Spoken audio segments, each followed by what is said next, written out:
Welcome back to another episode of Bitfinex Talks. I'm your host, Ricardo Martinez. Today, my guest is Michael Ruiz of Sovereign Mindset. Michael, how are you doing today? I'm doing good, Ricardo. Thank you for having me. Glad to be here. Yeah, I'm happy to have you on the show, man. My first question for you is pretty simple. I want to ask you what your Sovereign Mindset project is. On your Twitter profile, it says you're an entrepreneur, and I see that you're sort of like a life coach and mentor. Can you kind of expand on what exactly you're doing? Yeah, so the Sovereign Mindset project, it started off as a newsletter, and it was just basically talking about how we can build more sovereignty in our lives, both internal and external, right? Internal is being aware and conscious of our thoughts and making sure that we validate them against a backdrop of mental models to employ them as our own, as opposed to what's happened today in a lot of people that I've seen in society, where they have these thoughts that have been implanted into their minds, and they have a belief structure that doesn't serve them well. So that's the inward part. The outward part is about maintaining independence from force and coercion of the state. And so figuring out how to build your life around those principles is primarily what I've been focusing on. And what I noticed is a lot of people would ask me for advice, or they would say from my Twitter that, my tweets have really inspired them to take action. And I started getting this idea to, take that a little bit further and coach men into how they can build more sovereignty in their lives. And part of that is naturally going to take you towards a path of personal development.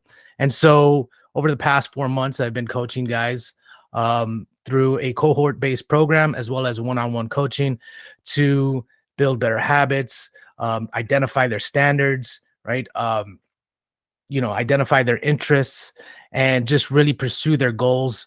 I think that, a lot of the guys that join my program, they're Bitcoiners, and I think that the strength of the network is really backed by people. And if the people are weak, right, so is the network. And so one of the goals here is to actually empower Bitcoiners through my program. Good stuff. That was actually going to be my next question, was how did you get initially interested in Bitcoin, and if like financial education surrounding Bitcoin is like part of your Sovereign Mindset project? Yeah, so initially I got into Bitcoin just from understanding how the Federal Reserve worked. I was a big Ron Paul guy. In 2008, I saw what happened with the financial crisis, and that's when I started digging deep and trying to understand what was going on in the economy. Came across monetary policy, the creature from Jekyll Island, understood how the Fed worked. And so I naturally became a gold bug. And it was, wasn't too much convincing to go from gold to Bitcoin. My journey in the Bitcoin space has had many ups and downs, frustrations. But around 2014, that's when I really started digging my heels in and just kind of, studying what this technology is about and understanding the implications of what a Bitcoin standard would do for the world. Now, there's like this saying that Bitcoin changes people, and it does. It changes the incentive structure. So people start thinking long-term, right? And I think we can take that a step further by actually focusing in on those ways in which we can improve our lives. And that's kind of how I've tied the two together between Bitcoin and personal development. It sounds like me and you had very similar trajectories, like into Bitcoin. I was also kind of really interested in Ron Paul's campaign around that time, and I think another big factor for me was actually the Silk Road. I had a lot of friends that were like telling me about the Silk Road. I was a gold bug, and it, like you said, it wasn't hard to make that leap. Would you describe yourself as a Bitcoin maximalist, or do you also have interest in other cryptocurrency projects? No, I'm not a Bitcoin maximalist in the most extreme sense. But I don't necessarily have a lot of interest in other projects. However, I do think that they may have merit down the line. It's not like I've totally excluded that possibility. But as far as a store of value and unit of exchange. I think that Bitcoin is going to be the winner. Like in a Pareto distribution, is probably going to take 80% of the monetary and financial activity, and it'll be interesting to see what these other projects who are more technologically focused, what their role is going to be. As far as that's my maxi stance. I still think that Bitcoin is going to take the bulk of economic activity, but I see some room for other coins or other projects. Okay, cool. A lot of your tweets and stuff kind of revolve around privacy on Bitcoin. Why do you think privacy is so important for Bitcoin? Fungibility. That's basically it. Like the open ledger leaves, I think of it as a double-edged sword, right? If you have an open ledger in a hostile environment where there are adversaries, they can use that information to create problems for you and create problems for the network in general. And so I do think obfuscating I understand why an open ledger is important as well, right? It creates the necessary accountability for the system to function, for you to have faith that 21 million supply cap is secure and well. Now,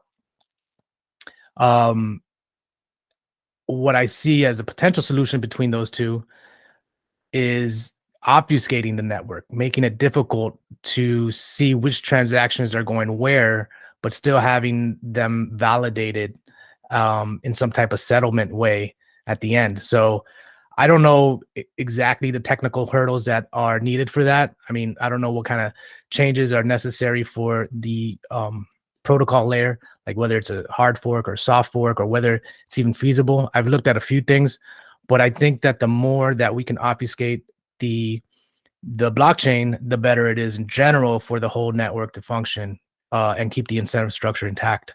About a year ago, I saw you on Doug Tuman's Monero Talk podcast. That's basically how I discovered you. In that interview, you said that you were going to kind of take a deep dive on how to use Bitcoin privately. Since then, a year later, what have you learned about Bitcoin privacy? So I haven't taken that deep dive just because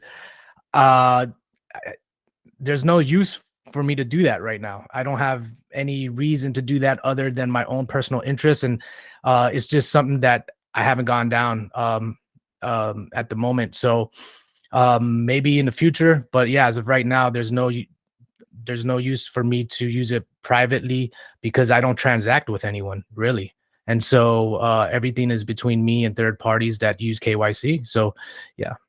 Well, my next question might kind of not be that relevant, but you've been a big advocate for fungibility. You mentioned it just a few seconds ago. In that interview with Doug, you also kind of mentioned that you used Wasabi and that you had challenges kind of managing your UTXOs. Do you think the situation has improved, or do you see potential for the situation to improve as far as fungibility in Bitcoin goes? I use Wasabi kind of as an experiment, trying to figure out what privacy looks like on Bitcoin, right?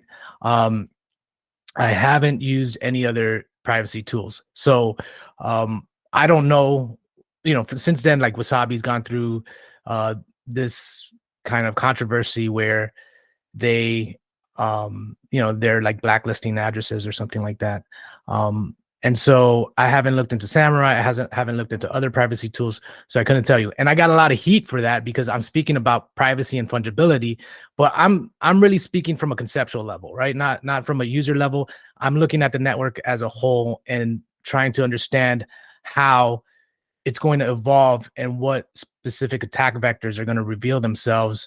And, like I said, Bitcoin is run by humans. And so I think that in general, if it's easy to target people because of their transactions, right? That's going to cause a problem. That's going to deter people from using Bitcoin. I think that there's only a certain percentage of Bitcoin users who are willing to go through the hoops and hurdles to privatize their transactions. And even then, right, any little slip up can reveal their identity. So they can think they're using Bitcoin privately and not even realize it, right? That they're not, that they've slipped up somewhere down the line and revealed their identity. So I think that there's a lot of challenges ahead, and I speak about those challenges, but I can't, like I said, I get a lot of slack for not using these privacy tools, but I just know that the hurdles there are, the friction there is not going to create the necessary obfuscation for Bitcoin to act in a way where, individuals or entities in general can't be, pinpointed and targeted by, certain adversaries. You mentioned that you don't really transact that often, and that you kind of use third-party services. With the recent hack that happened to Bitcoin core dev Luke Dash Jr., there's been a lot of flack surrounding self-custody. Do you self-custody at all, or do you keep all your Bitcoin on an exchange, and are you primarily just like a hodler? Yeah, so I rather not like speak towards my personal setup just because of security reasons, but I could say what I saw from Luke Dash Jr. and I just took a quick glance is that it was still connected to a server, and that creates all types of, his keys are on a server, that creates all types of issues, right? It's not, and his server was in a location where other people had access to it. So I think that you just got to be really careful about how you store your keys. But I feel like there are a lot of tools and there are a lot of tutorials that can teach you very easily how to store your keys, how to generate your keys offline, and how to store them safely offline. In a lot of your tweets, you kind of play like a devil's advocate role when discussing Bitcoin. In your opinion, like, where do you see room for improvement for the Bitcoin protocol itself? What's happening right now is that a lot of hash power is moving to America ever since that China ban. And so the more distributed that the Bitcoin network is, the more the risk is spread out, right? And so that's what gives this network its durability, right? Is the fact that it's distributed and decentralized. So whenever I see people cheering on, Bitcoin hash coming to America, I think that they're missing the bigger picture, where it's like, this means that Bitcoin hash is being centralized in a specific location, and now we're more susceptible to a 51% like attack through regulatory capture. And so, yeah, I play devil's advocate because I'm not just this gung-ho, Bitcoin is going to win, nothing can stop it. I actually understand that there are a lot of vulnerabilities. I also understand that, there is a big fight coming up. Bitcoin disenfranchises a lot of powerful people, and they're not going to just let this, they're not going to let this technology liberate, humanity without a fight. And so I don't think people have put that into perspective. And I think there's a lot of hubris. And so that blinds them to the dangers and risks that lie ahead. And so I Okay. point that out. I poke at them with my Twitter. I'm just like, hey, yeah, I love Bitcoin too, but like, still look here. Like we haven't even begun to see what we're up against, and I try to put that in perspective because I try to add balance to the Twitter conversation because I don't see too many people doing that. It's always, blindly cheering on Bitcoin as if, we face no adversaries, no enemies, and that, right now we're in a honeymoon stage, right? We're in a stage where you can relatively operate with Bitcoin fairly easily and not face any backlash from any adversaries. But will it be like that in the future? And when that does happen, how does that change the incentive structure? And then how does that change in the incentive structure actually change network configuration? Does it make it more vulnerable? Like these questions I ask myself, and I try to make people aware of them through my Twitter by playing the devil's advocate a little bit. Well, I think it's refreshing because I personally share some of your points of view as far as like there's not enough dissenting thought in Bitcoin. In the early days of Bitcoin, there was a lot of people that kind of would bounce these ideas off each other no matter what, even if they were controversial. And I kind of think as like Bitcoin's gone more mainstream, we've seen a drastic decline in people thinking adversarially. Yeah, the number go up crowd has really Yeah. taken over, and it's more of like number go up at all costs, whether even if that means sacrificing some of the monetary principles that are embedded into the network. It's like, well, you know, we can make that trade-off as long as the number goes up. And you know, I'm not in Bitcoin for that, right? I'm in Bitcoin, or I'm interested in the technology and before its monetary aspects at liberating humanity and allowing for free markets to flourish. I agree with you.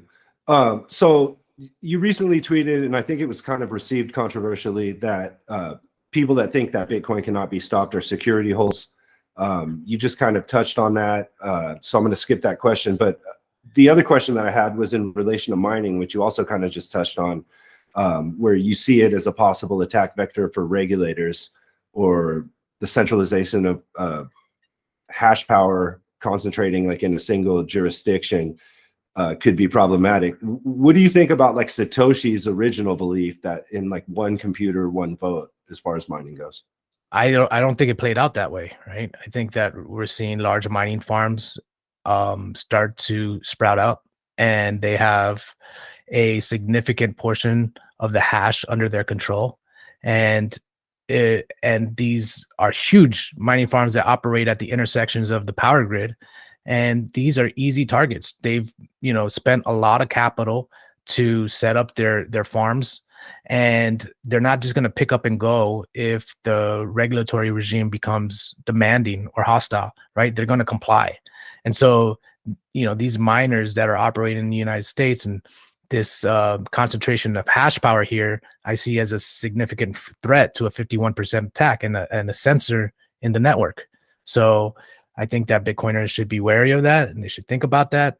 And so, you know, I also try to give solutions, right? Like, I realize the network is just people. Like, you know, I don't know if people think that Bitcoin is some like autonomous, you know, artificially intelligent network that'll just like, that will just, you know, self-correct itself. But no, it's actually people. And so, you know, I try to also give suggestions on how we could further distribute the network. Like, I think that there's a lot of opportunities for entrepreneurs to go to Africa, to go to South America, you know, and work with local governments or state governments and start to set up mining operations over there that further distributes and decentralizes the hash power, and so makes the network stronger in that regard. And so, you know, it's not just, I try not to just point out the vulnerabilities and attack vectors. I also try to point out how we can strengthen the network as well. Since you brought up Africa and South America, we've seen regions like these, like developing economies, kind of leading the way in Bitcoin adoption. What are your opinions on that? Like, we just saw a huge conference in Ghana, Bogota. I live in Colombia. In Bogota, there's been a couple big Bitcoin conferences. Do you feel that it's super important for these regions to kind of lead the way for Bitcoin adoption? Yeah, absolutely. There was another tweet that I put out, which was saying that, you know, in the United States, Bitcoin will be used as a tool for financial repression, and then the rest of the world will be used as a tool for liberation. And I think that's because in the United States, the ecosystem has kind of evolved under a regulatory regime that has allowed it to be captured. And I think going forward, you know, the United States, I think, has one of the most powerful central governments. They're not going to allow Bitcoin to just operate freely in a way that allows everyday people to escape their controls, which are becoming much more, you know, onerous as each day passes by. So I think in the free, like as we saw with El Salvador, they're recognizing Bitcoin as a way to secede from this global monetary order. And as they're leading the way, I think more countries are going to pay attention to that, because also the prosperity that has been brought over there because of Bitcoin. You know, it's Bitcoin is hope for humanity. And so, you know, in places where they allow this technology to freely flourish, it's going to attract these entrepreneurs and these people that just have a much more active and positive mindset about the future. And so, yeah, I think it's really important. I think I'm really bullish on those countries that adopt Bitcoin and allow it to flourish freely. You've also mentioned Lightning as like a possible solution for your perceived shortcomings for Bitcoin. Do you use Lightning personally? And do you think that it's solved any of these like privacy issues or fungibility issues? I know it's improved spendability and like some of the scaling issues, but do you feel that it's improved privacy or fungibility in any way? So I hear that it has. I hear that it will. I'm not entirely sure because I think there are arguments back and forth between that, right? I'm not technologically savvy enough to know the nuances of that.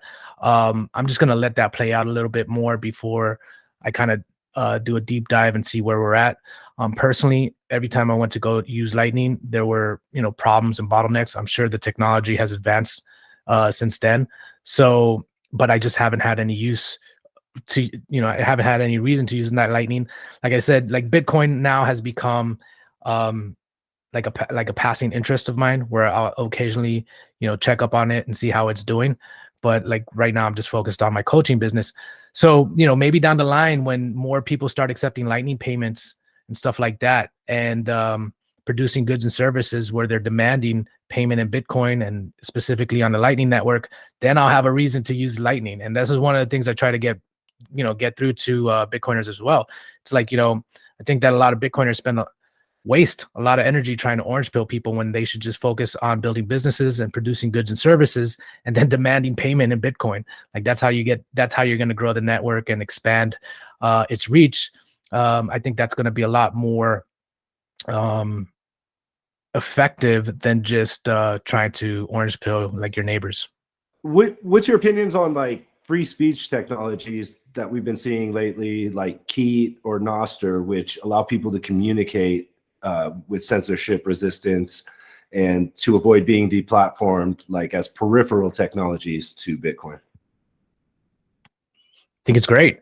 I think that the more innovation that we have in that space, the better. I think that we see now with Twitter the real dangers that there are to centralized communication platforms. Luckily, Elon Musk has taken over as kind of like a benevolent dictator who supports free speech, but how long does that last? I don't know. And so, yeah, when we have these open platforms that can operate as in a decentralized manner, which can't limit someone's speech, I think that's great. That's great because free speech in general, I think, is a bedrock for a thriving and prosperous society. And so we need it in order for civilization to flourish. And if we can develop out technology that supports it, I think that's great. It seems like you and me kind of share a freedom first kind of mindset. People have famously said that Bitcoin is like money for enemies and that everybody should be able to use it. What are your thoughts on people that think that Bitcoin's going to liberate humanity, but still kind of maintain like a statist mentality? I think they're confused, right? I think that like if we think about the cardiovascular system of the state or some type of essential system that is necessary for it to function, it's the ability to print money and to control the money supply, at least to the degree that nation states exist today, right? They need to have that lifeline of money printing. And I think that a lot of these services that people want to think that will come about from the state, they're not going to be able to be funded in a way that they want them to, right? Like some people want UBI, and some people want free healthcare, and some people want all these social services to come from the state. I don't think that's compatible with Bitcoin. I think those things emerge from the free market in that case. So yeah, I just see those two, ideas as inherently contradictory. And I think it's just going to take some time for people to figure that out. As someone who is a former gold bug and sees the importance of the gold standard and the impact of the world like that has abandoned the gold standard, do you see a future for gold in a world dominated by Bitcoin? Yeah, I think there's always going to be a place for gold. I don't know why, but I just think that human beings are naturally or innately attracted to it. And I don't know why. And so I do think that even as a monetary instrument, it will exist in some capacity. Even if it's just as insurance money, right? Even if it's just as like the world going to shit and I need to, I need something just in case that happens. Gold is always there as a last resort. So, but I do think that Bitcoin is going to displace a lot of gold's market cap. So I realize that as well. Is there anything that I haven't asked you that you think is important for the listeners to know? I think that it's the realization that the network, the Bitcoin network, right? Even though they're miners, and I think that the backbone of the Bitcoin network is people, and so understanding that is a big deal because we can all, affect the network with our actions, and so taking that into account, just don't take it for granted how much power you have to do things. Like I use the El Salvador and the surfing community there as an example, how one guy turned that into a whole movement, right? And so we're powerful. And so don't underestimate that. Okay. My last question for you is, we've seen like Bitcoin's technology be applied to other use cases like stable coins and security tokens and things of that nature. Do you see like a future where like stocks and securities will become tokenized? Possibly, sure. And I think it's going to make things a lot more efficient. I don't know how that looks like, but I think we're starting to see the beginnings of it already. And I think just down the line, it's just going to, become much more apparent on how all of this is going to evolve through the technological evolution of some of these systems. But I think, the world is going digital, and things are happening at a much more rapid pace because of it. And it's going to be interesting to see how all this plays out. And I think that some of these things that are going to emerge, I mean, we can't even imagine right now. So I'm actually really excited about the future. And yeah, it's going to be interesting. In a world that's like hyper Bitcoinized, do you see like cash existing at all? Or do you think it's going to be all digital? Do you see like a future where people use like cash notes that represent like a fractionary amount of Bitcoin or anything like that? Yeah, it's a good question. I've thought about this as well. It's one of the things that Hal Finney mentioned early on was that there's going to be Bitcoin banks, and the banks are going to, basically give out promissory notes. And I wonder if that can happen in a Bitcoin world where we're going to be, transacting with banknotes similar to how we were doing in the 17 and 1800s. I don't know. It's possible. I still see a world where people want to use cash. But I don't know. They could be also, a lot of people are using credit cards and using all types of apps on their phones. And so we could go down that way as well. So we'll see. Thank you so much for coming on the show and doing the interview, Michael. It's been a great pleasure discussing all this stuff with you. If someone wants to be coached by you, how can they follow you on social media? How do they get in touch with you? How do they do all that? Yeah. So the easiest way is on Twitter, and my handle is at SOV Mindset. So if you just think store of value, but it's really short for sovereign, but SOV Mindset. Okay, cool. Well, thanks again. It was a pleasure.